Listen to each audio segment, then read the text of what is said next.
Welcome, Be Stellar Crew. I'm David Wyrick. Hey, what's up, everybody? I'm Ostojic. Today, first thing I want to do is I want to thank England. Okay, UK. We added UK to the list of countries that listen to us. So what is that? So that's 146 countries? 147 cities and 16 oh yeah, there's not that many countries. And 16 countries. Well, there's actually like 200 and like how many countries? 200, 300 oh gosh, now like don't call me out on my terrible geography skills. Geography skills are they're bad this morning. Pretty bad, yeah. They're bad this morning. But hey, today we're going to talk about golf and how it relates to your life. So me and David right here, we love golf. Honestly, if I can choose one profession in this world, like dream profession, I would be a golfer and a podcaster.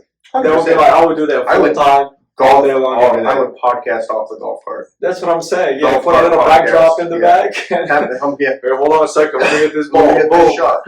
Yeah. No, man. So I got into golf like 2 years ago, maybe 2.5 years ago. I had played. So my first experience ever with golf, and I'm not talking about putt-putt. Putt-putt's always fun, but putt-putt is way different than actual golf. Because here's a secret to unlock when you go play putt-putt, take your own putter. It's a whole different ballgame. You realize how crappy their little stuff is if you actually take your putter. Yeah, of course. You'll drain almost every shot. It's insane. So, let's see, when I was 16, 17 years old, I worked at Papa Murphy's, take and bake pizza place, right? And this guy used to come in, and he was a millionaire. And I didn't know anything about anything back then. He actually had owned a grocery store, and he sold it for like $26 million. And he always loved that I made his pizza because I would always put extra toppings and stuff like that on there, So he wouldn't actually let anybody else make pizza for him. And we got to talk about golf one day. He's like, "Man, come out and play sometime." I was like, "Dude, I don't know anything about golf, So we went to, it was in Springdale, Arkansas, and we went to the Springdale Country Club. And so he showed me how to. That was the first experience ever with golf, and I never played it again. Like I didn't even know my high school. Recollecting now. I'm like, okay, they did have a golf team. I remember now, but I wish that I would have found out about it a lot earlier and played a lot earlier rather than getting started in my 30s. Because then I would go and just play like random, like church events, right? We would go play, and I still didn't know. And I played with a guy who was a pretty decent golfer. He's played for a lot of years, and he was on one of those teams, scramble teams last year, and they shot like a 56. Mm-hmm. And he was like, and I didn't know what this means when he told me because I still really hadn't got into it. He's like, "Man, you have really good mechanics." And I was like, "Oh, great." I didn't know what mechanics were, Yeah. And so then I started working with my friend Johnny, and he's been playing golf, and he loves golf. And so that's He's pretty good too. That's what, you played with Johnny. Yeah. And that's what really got me into it. And I actually work on it. So like I work on it at home. I have a net, and I have some acreage, so I like hit golf balls and go back. Dude, I tried doing the net thing. I can't stand it. Yeah, it actually. So once I learned the feel of what it's supposed to feel like, I appreciated the net more. But before I learned what my swing and I learned that was off the toe or that where I could feel it, I always had to hit it out so I could see where it was going. Now I can actually hit. So now what I do is I'll hit 5 or 6 into the net, and then I'll hit one and see what it feels like. I don't really hit my driver anymore because people bought the property behind ours. Mm-hmm. And I found out that my golf balls are back there on their property. I didn't know I was hitting them that far. Yeah. So I just hit irons anyway. But and I really like it. Been playing for about 2 years probably, consistently. And I average about 90, 92. Most of it's putting. Most of it I lose on putting. Just very, living out. And I'm like, well, if I could just solve this, my goal is shooting 80s this year. Yeah. That's my goal. If I can exceed that, best game I've ever had, I shot a 76 at Schifferdecker one time. But that was remember last year I played golf for 3 weeks straight. We played all the time. It was in the midst of that, and I was like, yeah. And then after that it was 76, and then 80, and then 86, and then back up in the 90s again. So, what about you? How did you get started? Man, I was in the Marines, and I was trying to transition out of the Marine Corps, and I knew I wasn't going to go be an employee, and I looked up what do businessmen do. I wanted to be a businessman, so guess what? Businessman play golf. So I started playing golf, man, because I was in a Miramar Air Base, Marine Corps Air Base down in Southern California, and they have a decent course. So I would go all the time, and it was very cheap, man. It was like $25 to play. If you want to walk it, $25, right? So I'm like, all right, cool. I wasn't getting along with my higher ups at that time, so I would just go play golf all day. And playing after a couple of months, I actually realized that I hit the ball pretty good. You know what I mean? All this stuff. First time I swung at the ball, I missed it 16 times. Right, 16 times. I dug a hole. I was playing with my buddy. That's actually they should have handed you a shovel. He's going to pro school right now. One of my buddies that I was playing with. He's like, "Man, you digging a hole to China or what?" And I was like, "It was looking like it, But then what I realized about frustrating. golf, yeah, at the beginning it was hard. It was frustrating, and then you get to take control a little bit. You start to figure things out. I'm gonna curve it around that tree, or I'm gonna pop it up over this tree, or so I can pop it over the tree, and I can't curve it around the tree. No way. I can fade it. I can't draw it around the tree, but I can fade it around the tree. Right. I've gotten pretty good at fading things around things, right? Especially on the Osho, like you can fade it on a few different holes where it fades to the right, and like it's actually favors you. 15's a par 5. Yeah, where you hit it and you can get it to go around. If you can hit it far enough, you got it. Otherwise, you're in the trees. You got to hit it far enough to get up into that area. But then, as I was playing golf more, and as I was getting deeper into business, I realized that golf is a lot like business. It's not like it's relatable to life. So I was like, okay, so what can I do in golf that I can relate to my life? Okay, so we all have missed shots, right, in golf. How your next shot it's how you react to the shot that you missed, the shot prior to that, right? So same in life. You try to go for something, you fail.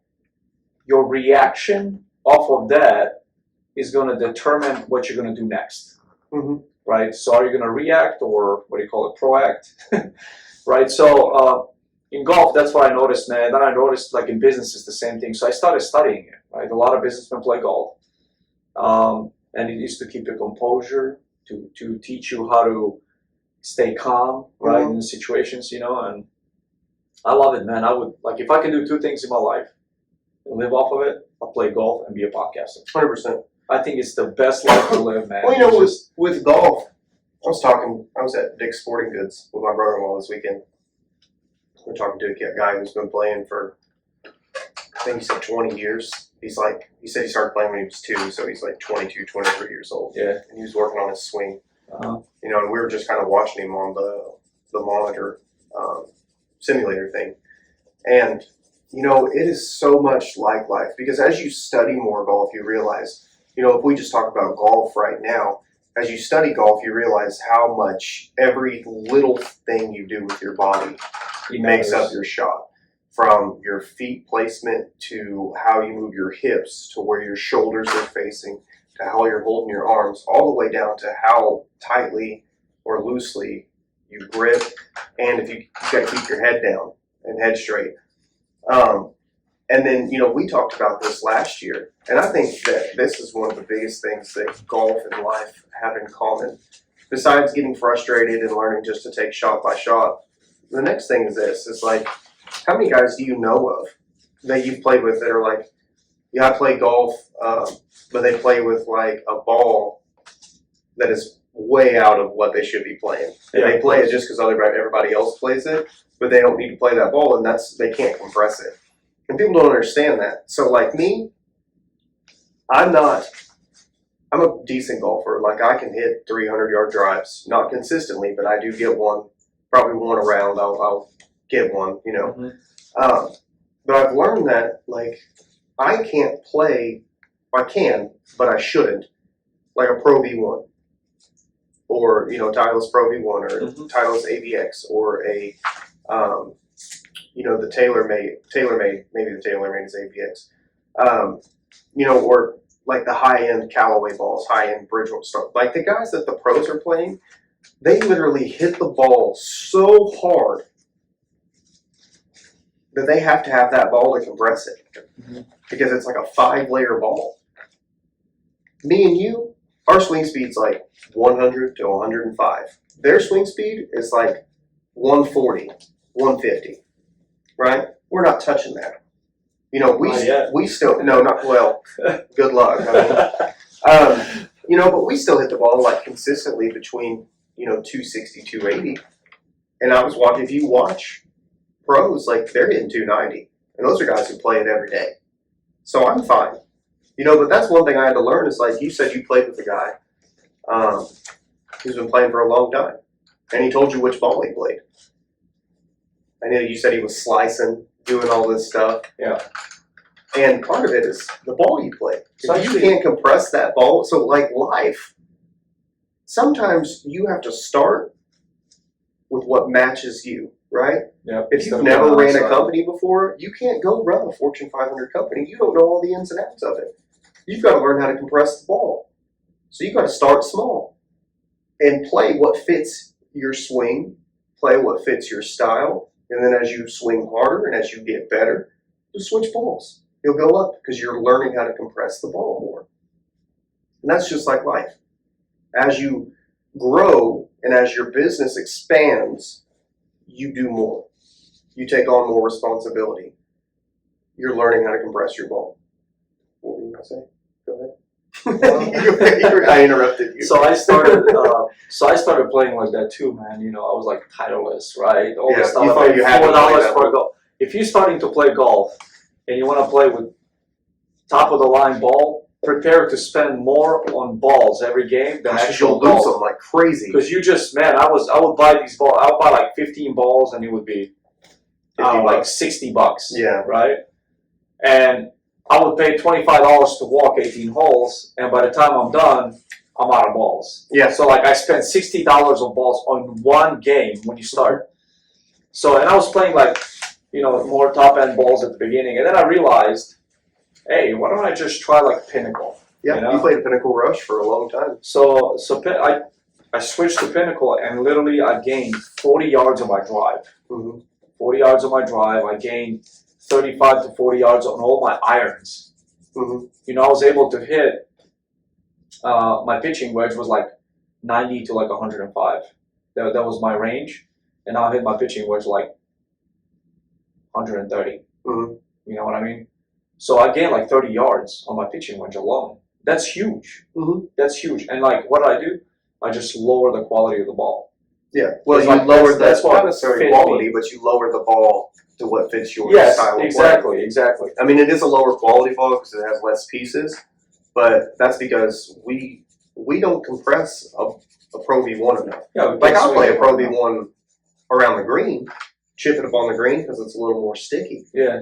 But like Johnny plays, he just started playing tricks on Z-Stars, right? Which is like a Pro V1. Like I play a Q-Star because I just don't have enough compression. I have not been playing that long, and I'm still learning how to get my hips through the ball because I had a really bad slice for a long time. Mm-hmm. So now it's super crazy, but now whenever I follow through with the ball goes straight, but I'm terrified to actually put it all in there because I don't want to slice it and go chase it over. So I'm like, and just like life, I'm afraid to go all in because I'm afraid I'm going to screw it up. But when I figure out that I go all in and I actually I get my hips through the ball and everything, guess what? The ball goes where I want it to go. It goes straight because I put everything I had into getting that ball where it's supposed to go rather than having that fear of losing it. Yeah, so golf teaches you also how to pay attention to small details. Mm-hmm. And that's kind of how business is. The small details is what matter most, what actually matters more than the big things. Mm-hmm. So, let's say t-shirt business, right? It doesn't matter if the order is 5,000 shirts, 10,000 shirts, is how do you place the print on the shirt is a small detail. If it's a quarter inch off, 1 inch off, the customer notices it and tells you, hey, you just screwed me over for 1,000 shirts. You know what I mean? So it's like, it's a small detail. So like in golf, you step with the ball, how you're going to hit it. You want it to go higher, lower. You want to hit it from the front of your stands, back of your stands, right? There's so many things. You got to pay attention. Like your brain thinks about 20 different things at one time. Foot placement, how your hips are, how you're going to rotate over. You got to train your body to do all these things. And golf swing is kind of uncomfortable. It kind of is. It's kind of uncomfortable at the beginning until you get used to it. And it's the same in business. It's uncomfortable in the beginning, and you gotta make sure you watch your six on everything, make sure everything's aligned, everything's put in perfectly, make sure you got your accountant set up, make sure somebody can take care of your taxes, make sure you're keeping your books properly, make sure you're doing all this stuff. So it relates a lot to golf. So I started reading, and a lot of businessmen play golf, and a lot of them relate golf to business, which is freaking awesome. Yeah. Well, we all hit bad shots. This last week, Absolutely. I watched the highlights of Ricky Fowler and John Rahm. John Rahm's #1 in the world there last year before Scheffler took it over. Ricky hasn't really he's not been playing well for a couple of years. In the last year, he's really started to come back. So, watching it, you're watching the guy who was world #1 at some point last year versus a guy who hasn't really been in the top 10 in a couple of years. Mm-hmm. And they're driving about the same distance, but, John Rahm's up like 2 strokes, and then all of a sudden just starts playing terribly. Like hitting the ball way off to the side, missing putts. Ricky starts getting all this stuff, and he wins by 2. Because here, just like life, you have to persevere. If golfers would just quit, when times are bad, because what's the saying is, all golfers are 1 shot away from retirement, 1 shot away from winning the PGA Championship. Yeah. We all feel that way. How many times have we played and we play like 5 or 6 holes and they're horrendous, and then we're like, man, I'm just done, and then we get up there and we hit a shot and we're like, I see that, that's it right there. Yeah. That's what golf is. It's about that 1 shot, and actually also in business too, man. Like you can be in business for 20 years, and not make. You're still in the regular game. salary. You're still in the game. You're still in the game, but you're not really killing it. Yeah. And then you get 1 contract that changes your life, man. That's that 1 shot in golf. That's that 1 shot. Yeah. That's that one shot in golf. Because I remember every time we play, we're like, man, this is like. So I would say, take me 5 holes to warm up. Yeah. He always takes 5 holes to warm up. And then he takes another 13 to warm up as well. 18 is generally really good for me. So when the game is over, start playing. You guys want to play another? Actually, it is on the 17th and 18th hole. Yeah, it does that a lot. But it all depends on when you get there. If you get there and you don't swing or you don't do anything, you're just like, because you got to give your body time. That movement is not something you do every day. You don't turn and look over your shoulder constantly. Yeah. You know what I mean? So it takes a little while to warm up to that. We played. Gosh, I think the fastest round, we played 36 holes in like 4.5 hours one time. And what's great about that is because we didn't lose our ball. Because it takes a lot longer when you got to go look for your ball. It does. And like you said earlier, the most I've ever lost, I lost 15 balls one time. 12 of my own, 3 of Johnny's. Wow, in one game? In one game. That's crazy. Because I never played, I just started. So I still had a terrible slice. And you're playing in Nevada.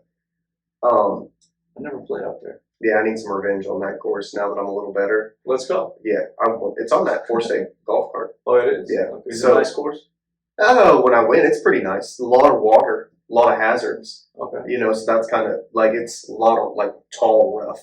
So if your ball goes in there, like, good luck. Like, it's just gone. So it's all right, though. The thing that I've learned around here, like, I talk to Johnny a lot. He's a trucker, so he kind of plans his routes to be able to stop and play really great golf courses. And I want to go play one because I've never got the feeling of when I go through the ball, I don't feel the ground. And that's what, he talks about, like, hey, on PGA Championship courses or PGA courses, like, when you hit the ball, your club just goes through the ground. He's like, that's why you see those big beaver tails coming through. Mm-hmm. It's because the ground just disappears when you hit the ball. Around here, you feel the ground. Like, it's like, every time. Now, whenever I play around here, like, I don't hit the ground. You've seen me play, like, I barely leave, like, a divot, because that's how I learned to play and adapt to play here, because you can't trust that you're going to get through the ground at all. You got to scoop everything. That's why my balls are always really high. Yeah. Oh, okay. Makes sense. Yeah, because I'm coming through the ball, and I'm just hitting the ball without really hitting the grass. So that's the way I've learned to play around here. So I want to go play somewhere really really nice. So they have really good courses, man. When I was in California, we played in California last 2 months ago, me and my buddy, and dude, beautiful course, dude, in the hills. It was like I'm talking like you just see all these multi-million-dollar houses, and it's in the hills. The grass is soft, the greens are nice. Mm-hmm. I'm like, dude, that is so nice. And then like last year when I went to Wealth Bowl, we had a tournament on this like resort course in Desert Palm or Desert Springs or whatever it's called in California. Dude, it was so soft. Like the grass is so soft. Like, dude, you swing, you don't feel nothing, man. It's just like, just cuts off, like shaves off like a little divot, dude. It flies out further than the ball almost, you know? Like, yeah. When you hit it, it's so awesome, man. I miss playing on those courses. But we are in the Midwest, and we got to work what we have. You know what I mean? So, Shangri-La just put in a par 3 18-hole course. It'll be open next, is it March still? It'll be open in May. One of the guys I do work for. Is it par 3? It's an 18-hole par 3 course. So everything's like par 3, par 4s. Well, that's cool. Yeah. Kind of like range line. Kind of like range line. Yeah. Only range line sucks. You know, so they're good. Somebody bought it. They're supposed to redo all of it. Okay, good. But you know, that's also the same way as life. Sometimes you get on a course where everything's easy. And sometimes it's all about adapting. Like life and business is all about adaptation, right? Same as golf. Sometimes you hit a bad shot and you got to hit out of the trees. You got to make the decision in life or in golf. Do I just lay this one up and play it safe? Or do I go for it and try to hit through these trees? The answer is almost always Lay it up. Lay it up and play it safe. Yep, that's it. That's Because if you don't, you hit that tree, you might be 40 yards backwards. Yep. And now you're in trouble. I almost hit myself before, man. I swung so hard. I'm like, man, there's no way I'm hitting that tree because the tree's like this big, right? It's like 4 inches around. Remember that one time? Yeah. I hit I know. Dude, it was like a 200 or 220 yards to the green. I take my little wood. I'm like, boom. And there's only one tree, which is like 4 inches round, and I hit that tree dead center, and it bounces right back at me. Well, that's what happens, though. The one thing that could go wrong, that's life. Goes wrong. The one thing that could go wrong, you have to account for. You have to go, I might hit that tree. You have to have full confidence that you're not going to. That's golf. 100% you have to have confidence that whatever you put your mind to doing, you're going to do it. You can't question it because you'll question it in your downswing. If you don't have it in your mind, you'll be good. And as soon as you hit the top of your swing, you go, oh no. And it's too late. By then you're locked and loaded. And that's the most crucial moment when you have to have confidence. And same thing in businesses. In life is at that moment when you're like, okay, I'm going to hire salesmen. You can't hire a salesman and they go, oh, I shouldn't have done that. Or, oh, I'm about to go through on this deal and you're fixing to write. Oh, maybe There's no second guessing. You have to just do it. And I'm not saying don't second guess. I'm saying second guess before you step up to the ball. Like, look at everything that's around you. Take it in your surroundings. Is it this the last shot, or do you have another one?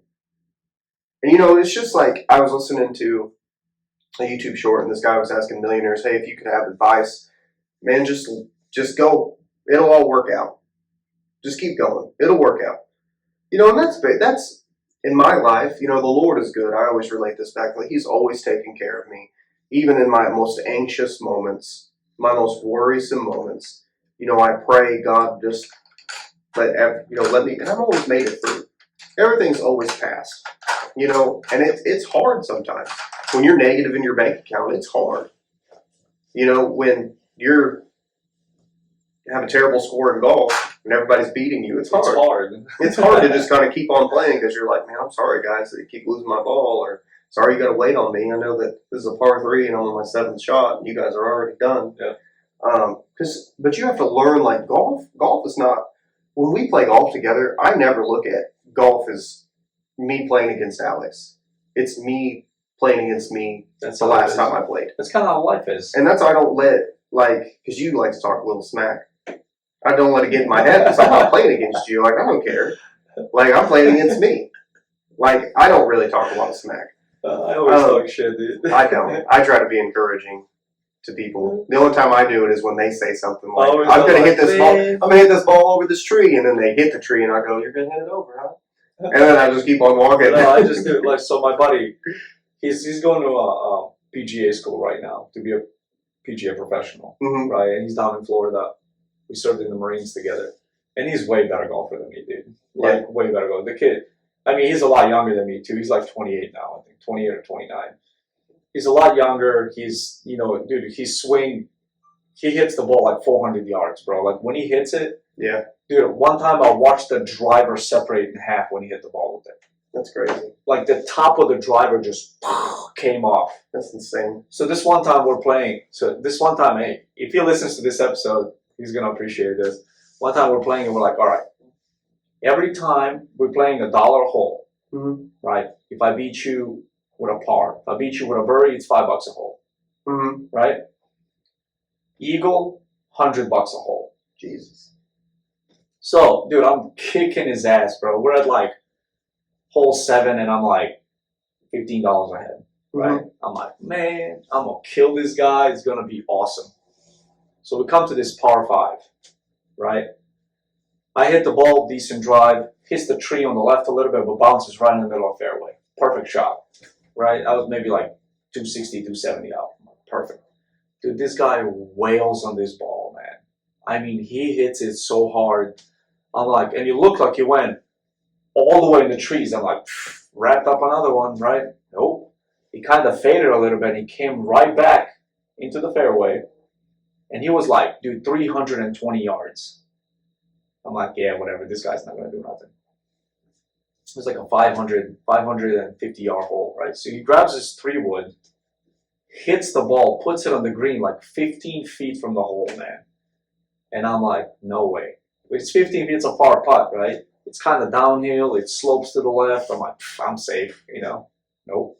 Sunk it? Sunk it, bro. Eagle straight up, man. And you were down $85 bucks? I was down 85 or 90 bucks. It was around there, man. So, you know, just because you're losing sometimes, it looks like you're losing, doesn't mean you're not going to come out on top. Just because things are not going the way you want them. You know, when he shot that ball, he said it too. He's like, oh, fuck. You know, and I was like, yep, that's not going where it's supposed to. Nope.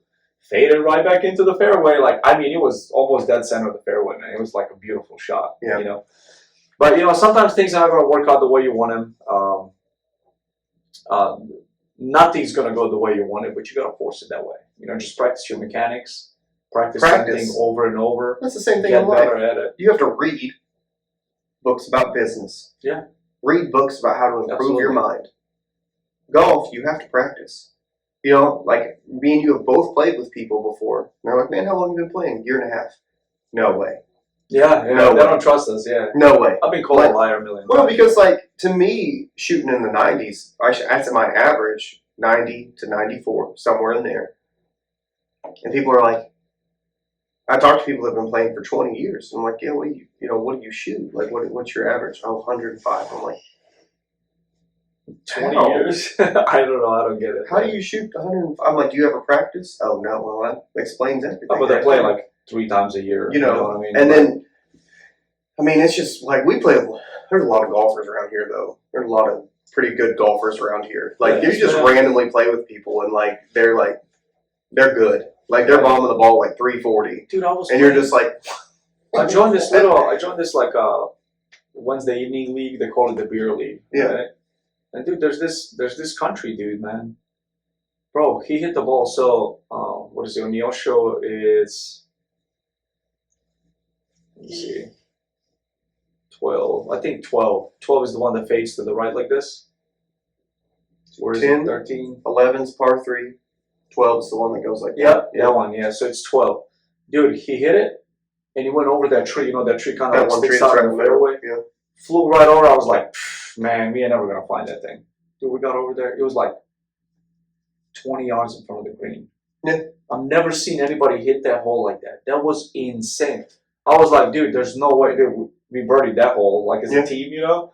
Like, yep, birdie. I mean, dude, chipping a putt. Mm-hmm. We almost actually eagled it. Yeah. Because it was so close, you can chip it in, right? Mm-hmm. And it was like, what was that hole? Like 360, 380 yards maybe? Something like that. And dude, he was like 20 yards in front of the hole. Around, like he faded it. You know, fades go shorter than actual draws, right?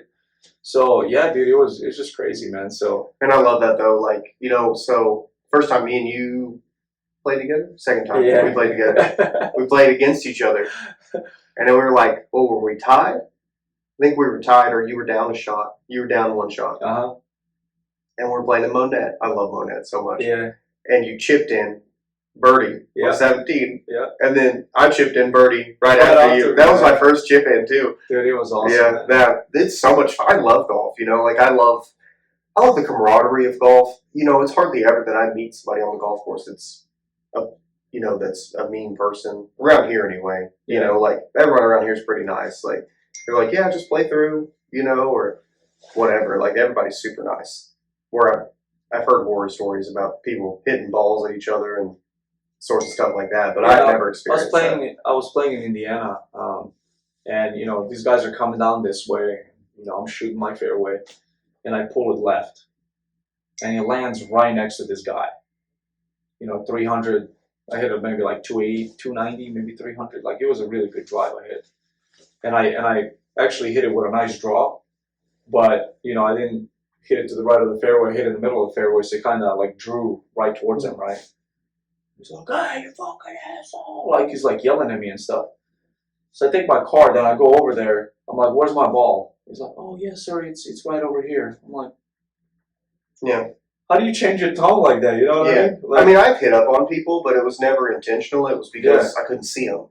You know what I mean? Like we stood and like waited, and like just didn't see anybody, and they were just kind of taking a little more time than obviously when you're waiting, everybody's taking more time than you think they should. Yeah. Take. But we're looking, and they're just down in the ditch. Yeah, so I hit the ball, and I'm like, "Oh no!" Like I'm sorry. I almost got hit a couple times. I've been hit. Yeah. I've been sitting in my golf cart at range line. What is that? 1, 2, 3, 4.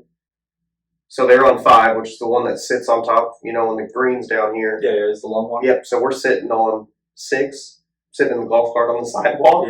Not even, and they hit a bad slice, came through the golf cart, hit me in the leg. Wow. Yeah, I don't know, like a big, I think it was more scared me than anything because I was like, oh, I'm good because I'm in the golf cart. Yeah. I was like, oh, what the heck? How do you find this way through? Like, it's just one of those things. Like, but if you don't play golf, like, take it up. And here's what I always tell people: start with a cheap set. Buy something on Facebook. Buy something on Craigslist. Learn how to swing the golf club. Don't focus on how far you're hitting the ball. Focus on how you're swinging. Because every time that you make an adjustment to your swing, you're going to hit the ball like crap. The first time that you swing, you're going to hit the ball like crap. And you're like, this isn't working. And you're like, just trust me, it's working. Because you actually did this last year. Remember, you took a couple of lessons from Mike. Yeah. And then you started hitting the ball like 20 yards further. Dude, my putting just increased so much because I never knew how to find markers, how to line stuff. And dude, I shaved off probably like 6 or 7 strokes off the game just because my putting got that much better. Putting's everything, though. It is. Like, if you can... half the game is putting. Yeah. I mean, like, if you miss 18 putts, you've got 18 strokes. 18 strokes, yeah. Regardless of whether you part them or not, you got a chance for birdie. Like, every course is designed to be a 2-putt. Right? Yeah. Every hole. Right? Every hole. So, if you hit the green in regulation and you 2-putt, you par. Well, every time. They say that statistically, a pro makes an average of 1.8 putts or birdies more than a regular person does. They only make almost 2 more birdies than a regular person does per game. Wow. That's it. That's the only difference, birdie wise. Wow. Yeah. But putting is it. So, like, I've counted it before. I've played really great golf from the driver, from the irons to the chipping, and lost like 20 strokes on putting. Oh, yeah. And you take those 20 strokes back, like I'm a scratch golfer. Yeah. But no, straight up, like if I shoot a 92 and I take 20 strokes off, say I have a great game putting, I shot a 72. That's par on a lot of courses. Well, I literally lost 20 strokes to putting. Well, putting is the most important. Well, that's good. That's getting the deal done. It's half the game. Well, no, it's 36. It's 36 strokes. That's getting the deal. That's closing the game. Yeah. That's being a closer. In My father business, always that's being says a that's closer. moneymaker. 100%. Yeah. What do they say? Drive for dough, drive for show, putt for dough. Yeah. No matter if you can drive it 400 yards, if you can't putt, who cares? Drive it to the green and then 6-putt it. Yeah, It don't matter. hey, I was at Shipperdeck the other day on 3, hit a beautiful drive, was 227 out, hit my 4 hybrid to the green, putting for eagle, double bogey. It sucks, man. Oh, it did suck. It sucks. 100% sucked. I would be mad. Yeah, I wasn't mad. I just laughed. I was like, So, what is man, this last game? year I broke my club. I broke my Your 6 iron? I broke my 6 if you play golf, don't hit your irons into trees. So what happened? So what happened is we were at, what's that called, downstream casino? Eagle Creek. Eagle Creek, yeah. And we were on par 3. I want to say it's like hole 5 or something like that. It's like the one over the little lake, little pond or whatever. I'm like, all right. So I grab my 7-iron and I shorten it. I'm like, he goes right into the lake. I'm like, all right. I should be reaching the green. What is going on? Right. So I drop another ball, 7-iron again. I'm like, let me see. Hit it again. Right into the pond. Like, what the hell is going on? Right? I'm like, all right, let me club down, right? It'll help me with the distance. At least get it over the lake, right? I grab the 6-iron, go shorter than the 7-iron. And this guy is watching me, what's Albert? Yeah, Albert's watching me. And I was like, oh my God, like, what is going on? So I grab a 4th ball, put it down, I hit it again, hit the pond again. So I whip my club, and the crazy thing is I didn't even hit the tree. I hit one little branch that was just hanging out of the air, and dude snapped my club in half. I was so pissed. I was so mad. I was like, God damn it. I started yelling. I was just like, let's get back in the car, bro. Let's go. I was like, I'll take a drop down there. And I was like 8 over. Well, because that's the thing. I think that for me, that's what I worked on more than anything was my attitude when I play. Well, that's the thing. Same in business, same in life. Your attitude determines your altitude. Yeah, well, you have to. That's how golf is 100. It's a relaxed game, right? So if you're tense, you're not going to swing properly. Not as a pro might, but as an amateur golfer, if you're mad, you're going to play crap golf. Absolutely. Just because, man, I've watched guys, and here's what I don't understand now that I play a little bit more is we'll take guys out sometimes and they play golf like once a year. And they come out there and they hit the ball like crap. And they're just getting angry. I'm like, dude, when's the last time you played? Yeah. And they're like, oh, last year. And I'm like, do you expect to come out here and just kill it? Like, this is a practice game. Like, you can't come out here and just you're going to be the greatest golfer. Like, very rarely does that happen. Like, you got to practice this. So if you're not practicing, don't be mad. That's your fault. You know how many times I meet people, they're like, oh, I suck at golf. Oh, how often do you play? Oh, I play like twice. Yeah. You know, professional golfers play like 20 years every day, 3 times a day. Yeah. You know what I mean? They like have thousands of balls. nonstop. Yeah, they have like same thing blisters on their freaking hands. You know, I think they use that as a cop out because never play football, play twice, and then tell me you're good at it. Yeah, never play basketball. Never dribble a ball in your life. Everything and then else, go play in a game, Yeah. and then tell me that you know everything that's going on. But no, in golf though, they're like, oh, it's golf. Golf's boring. I'm like, golf is not boring. Like 100%. If PGA Championship's on, and the Super Bowl's on, and I have a choice, I'm watching the PGA Championship. Same here, man. Because I 100% respect how hard it is. Because there's a difference. Here's the thing about sports. There are team sports, right? You win as a team, lose as a team. Yep. Golf, 100% your fault. It's your fault. Even when you're on a team, it's your fault. That's a lot of people that can't accept that. They can't accept it. It's a very self-examination. It's just game. like in life. You know, because like I tell my daughters, you know, they play like my oldest one, they play volleyball, right? Now, the bad thing about some team sports is 100% can't be your fault, right? Volleyball, if you miss the ball, it's on you. Now, as a team, you should play better, right? Everyone should know how to pass, but you can be blamed. You missed the ball. That's your fault, right? You put no effort into it. Football, if you miss a pass that was thrown to you, quarterback, Quarterback is the leader of the team because he's the guy throwing the ball, right? How many times, you probably don't watch a lot of like sports or anything like I that. watched Super Bowl this year. And so they always go, they don't go, the Chiefs win. They say, Patrick Mahomes has a Super Bowl, right? Because the quarterback's the guy. Tom Brady, they don't talk about the Patriots have won this many Super Bowls. They say, Tom Brady's won this many. The quarterback's the guy. Even if the whole team loses, it's Tom Brady has, or whoever it is, quarterback has a loss. And it's like, he threw a great game. The defense sucked. Had nothing to do with him. Yeah. But they still, same way with pitching, right? In baseball, the pitcher is the most important player on the field. Because if he can't strike out the players, then everybody, that activates everybody else. If he doesn't do his job right, that activates everybody else on the field. And so in team sports, you can be blamed, but you still win and lose as a team.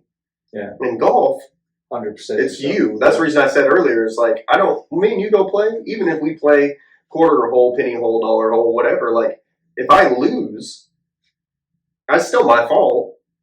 You know what I mean? I'm trying to play. You play me, you will lose. That's fine.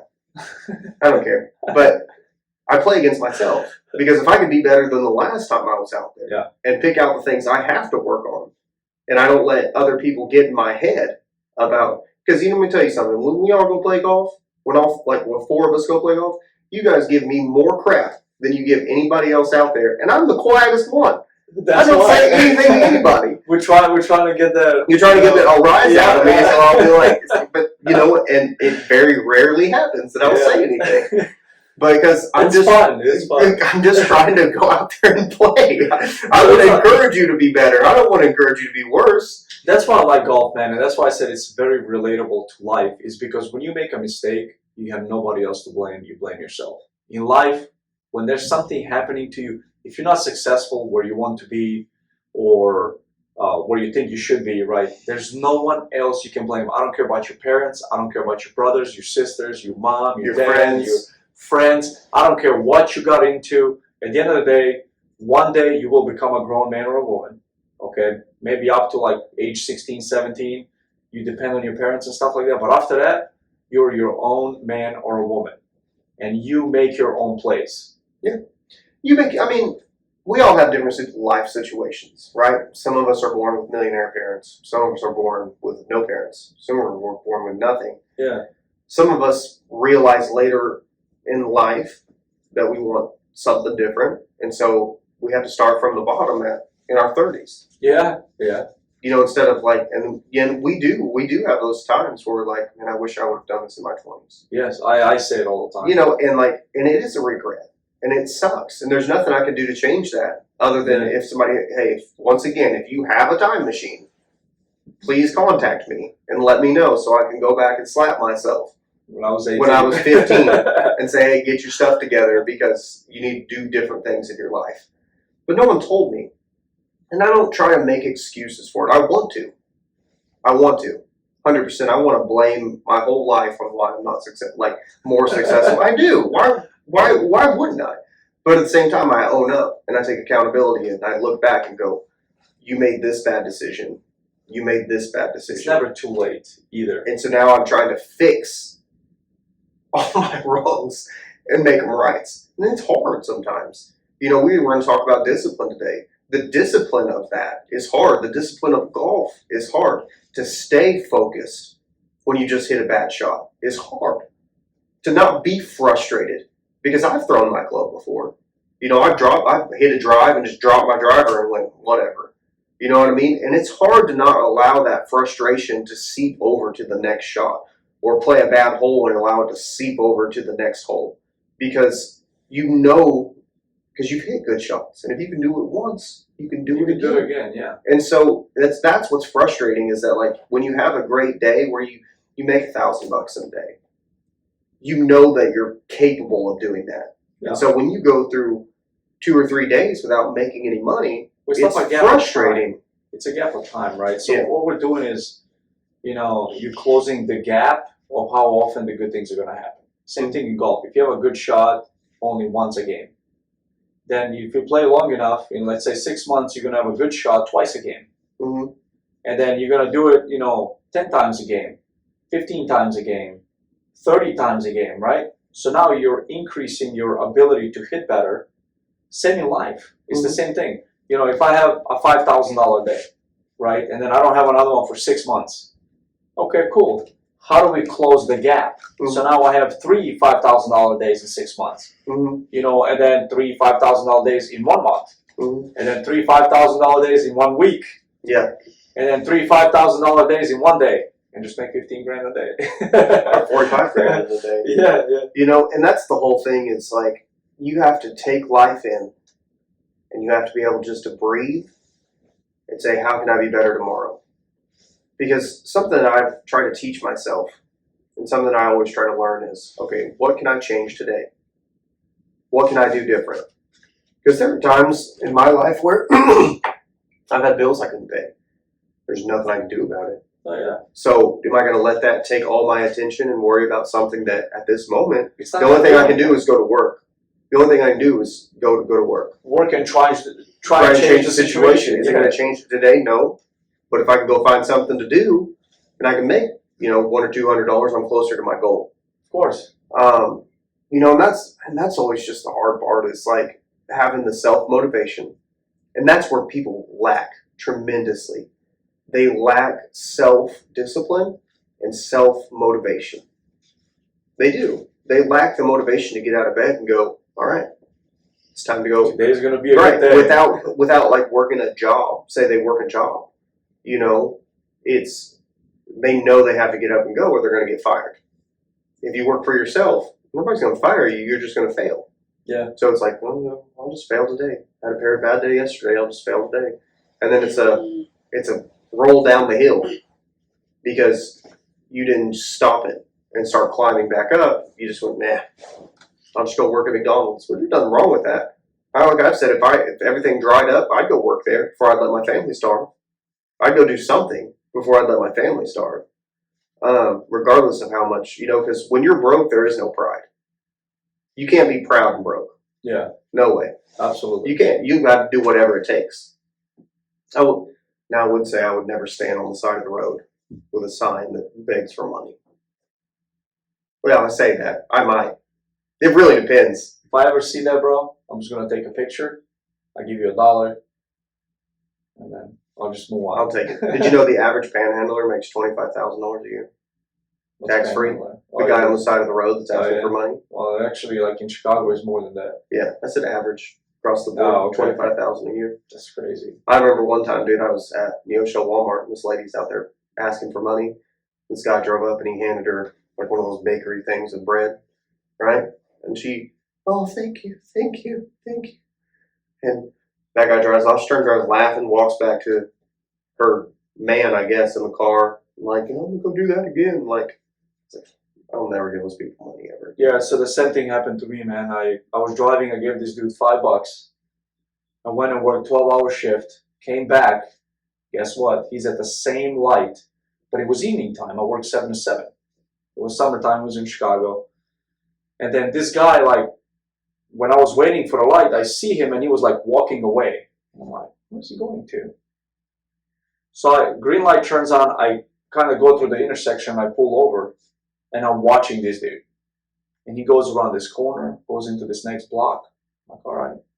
I go to the next block over, make a right, and I park on the corner and I see him coming, right?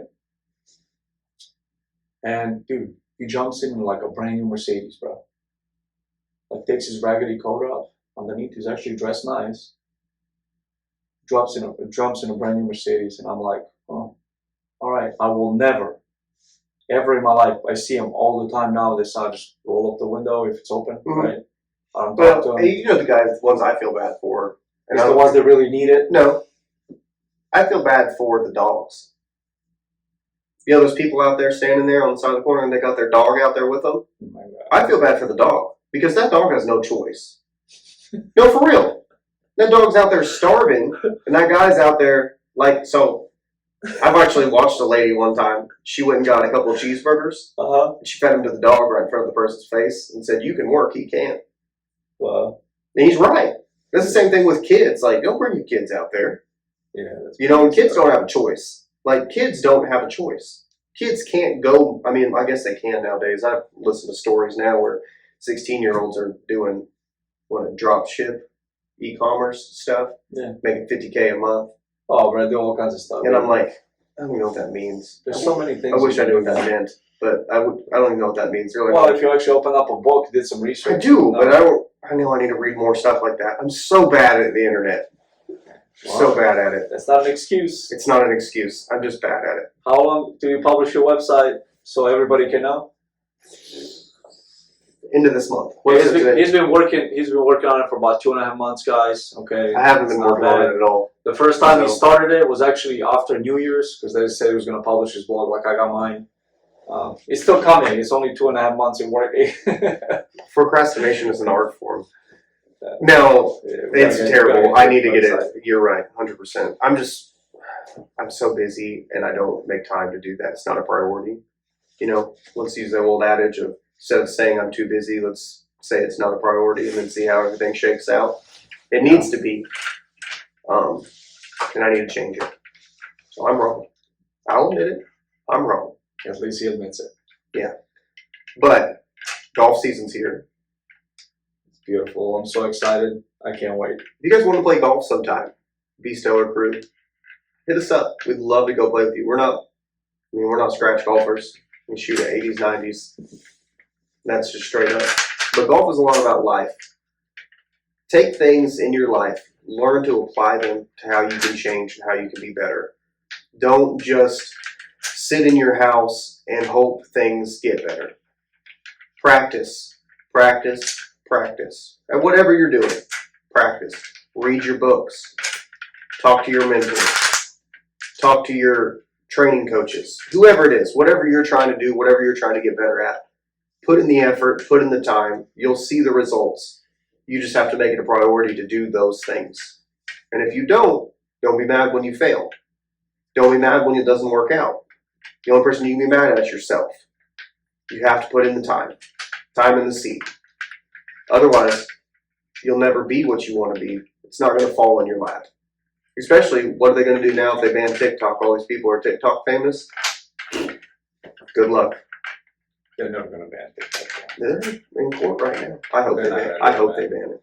They're not going to do it. All these investigations, nothing's going to come of it. I hope they ban it. It's a dog and pony show. Nothing's happening. Roman circus. They're probably doing something else behind the scenes. I'm sure they are. But anyways, before we go into that, thank you guys very much for listening to us. Thank you, UK, for being our 16th country. Yes, thank you. We really appreciate you guys. Hey, if y'all want to play golf and you're local to Joplin, Missouri, anywhere within like an hour, we'd love to meet you guys and play with you. Absolutely. You got tournaments? Yeah. You got tournaments? Let us know. We'll come when you tournament. We'll come play a tournament with you. Other than that, thank you for listening to us. We're on all podcast platforms. You can go to my website, aleksandarostojic.com. That's where you can listen to the podcast as well. And that's pretty much it, guys. We love you. Have an outstanding day. Don't forget to be stellar. Don't forget to be stellar.